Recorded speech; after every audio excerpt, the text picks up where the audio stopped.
Hello friends, Coit ఇంట్లో డెవర్ పరిస్థితి వచ్చేసి ఇలా అయితే ఉంటుంది. ఇప్పుడు ఎందుకు చెప్తున్నారు అని చాలామంది ఇప్పుడైతే అర్థమైంది మాల్యా అని. ఈరోజు వచ్చేసి నేను అయితే మాల్యా అయితే వెళ్ళినా. ఇక్కడ బయట చూస్తే ఎక్కువ రుతుబా అయితే ఉంది. రుతుబా అంటే నేనైతే సింగిల్ రాలేదు, డ్యూటీ పైన అయితే వచ్చినా. మా బాస్ అయితే వచ్చినారు ఇక్కడ మాల్యాకి. ఎందుకంటే ఇక్కడ వచ్చేసి మా బాస్ కూడా తెలుసు అంట, ఇక్కడ వచ్చేసి ఏమైనా వస్తువులు తీసుకోవాలంటే చాలా తక్కువ పడుతుంది అంట రేటు.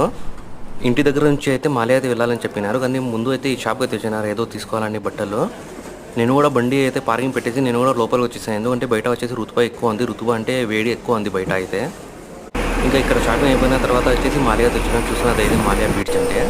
సో ఇప్పుడు అర్థమైంది ఎందుకు వస్తున్నారు ఇక్కడ మాల్యా అంటే. ఇక్కడ వచ్చేసి మన ఇండియా వాళ్ళు చాలామంది ఉంటారు, ఫ్రెండ్స్ అయితే దొరుకుతారు, మన ఏరియా వాళ్ళు అయితే కనిపిస్తుంటారు.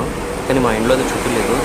సో ప్రాబ్లం ఏంటంటే ఒకసారి వచ్చేసి చెక్కింగ్ కూడా ఉంటుంది. చూసిన పోలీస్ బండి ఇక్కడ వచ్చి మొబైల్ అంట ఏమైనా షాపింగ్ చేయాలంటే చాలా తక్కువ వీడియోని కలెక్ట్ చేసి ఛానల్కి సబ్స్క్రైబ్ చేసుకోండి ఫ్రెండ్స్. వస్తే చుట్టూలకి ఖచ్చితంగా రావాల్సింది ఫ్రెండ్స్. ఇప్పుడు వచ్చేది నేను